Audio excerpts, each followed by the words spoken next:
Khusus untuk di Kabupaten Tabanan, tepatnya dua kecamatan yang dikelola oleh Dinas Kebersihan dan Pertamanan DKP Tabanan, yakni Kecamatan Tabanan dan Kediri, permasalahan sampah belum begitu krusial dan masih bisa teratasi. Namun kendati demikian, kesadaran masyarakat untuk mendukung dalam penanganan sampah tetap sangat diperlukan, agar tidak ketika ada hal-hal yang tidak diinginkan akibat permasalahan sampah terjadi, masyarakat malah hanya menyalahkan DKP, padahal sejatinya hal tersebut adalah tanggung jawab bersama, bukan hanya DKP tapi semua stakeholder di pemerintahan dan semua lapisan masyarakat.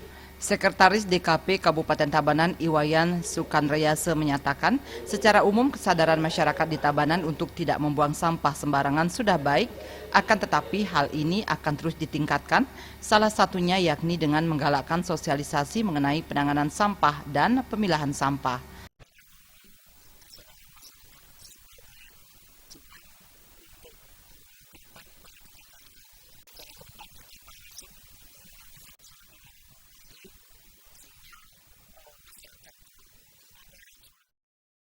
Hal senada juga disampaikan Kepala Bidang Angkutan DKP Tabanan Nyoman Semade, bahwasanya mulai saat ini masyarakat diharapkan tidak hanya sadar untuk menjaga kebersihan saja, tetapi juga bisa mengelola sampah agar menjadi berkah.